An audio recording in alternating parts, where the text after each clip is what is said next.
Every single year, over 4 million Indian students clear their 12th commerce exams and immediately hit the exact same bottleneck.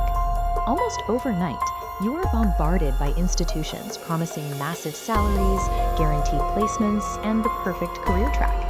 You search online and find standard top 5 commerce careers lists, ranking everything from accounting to marketing. This diagram shows the problem with that advice.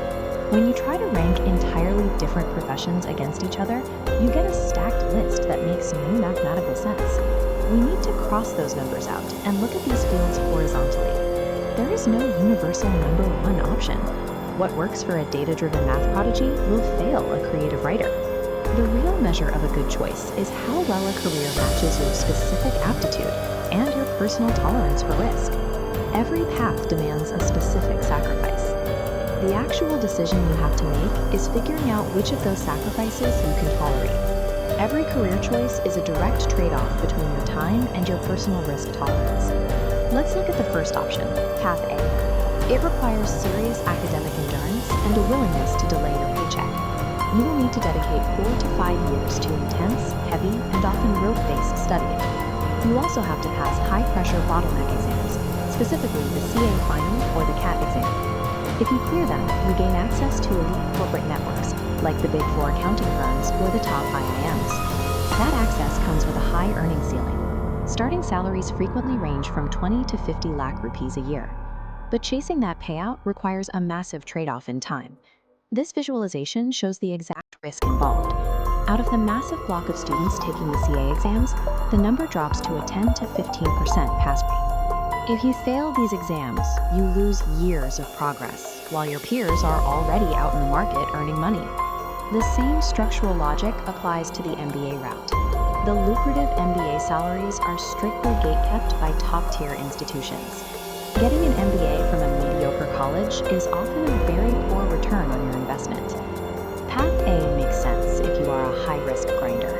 You must survive brutal exams in exchange for a prestige first payoff. That brings us to Path B. This is built around future-proofing your career and getting a solid return on investment through skill stacking. Here, you blend your core commerce knowledge with secondary technical skills or specialized financial certifications. We're talking about learning data languages like Python and SQL, or picking up a CFA certification. Doing this unlocks high-demand sectors like data analytics and fintech. These industries offer rapid salary scaling, with packages frequently growing from 5 lakh to 25 lakh and beyond. This chart maps out the structural advantage. While a traditional degree hits a hard wall of legacy exams, the hybrid path smoothly bypasses those bottlenecks by branching into technical certifications. The catch is the steep learning curve. You have to teach yourself subjects that fall completely outside a standard commerce syllabus. And when you apply for analytics roles, you will be competing directly against tech and engineering graduates. Path B is for the pragmatic optimizer, someone who prefers continuous skill building over risking everything on a single exam. Then we have Path C, which is built for agility and market flexibility. Instead of committing to multi-year degrees, you focus on short-term certifications that take 3 to 6 months to complete. Success in this space requires you to actively build a public portfolio and pitch to secure your own freelance clients. The result is rapid market entry. You can start generating actual income almost immediately. This route caters to creative thinkers and completely avoids advanced mathematics. The trade-off is that your starting corporate salary ceiling is noticeably lower compared to someone with a CA or an MBA. Because the barrier to entry is so low, you also face severe market saturation. You have to work harder just to stand out. Path C is best for the agile creative. It rewards speed and real-world portfolios over institutional prestige. Mapping options to psychographic profiles shows who should pursue which path. Endurance for academic pressure? The grinder matches CA and MBA. Leveraging tech to bypass bottlenecks? The optimizer aligns with analytics and fintech. Prioritizing fast execution? The creative pairs with digital marketing.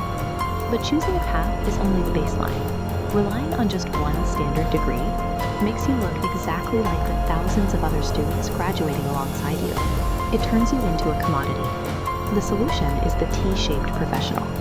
The vertical bar represents your primary degree's deep expertise. The horizontal bar represents secondary skills.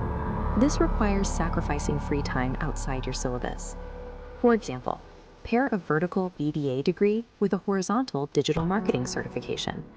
Regardless of which core path you choose, hybridizing your skill set increases your value to hiring managers and gives you a distinct advantage in the commerce landscape.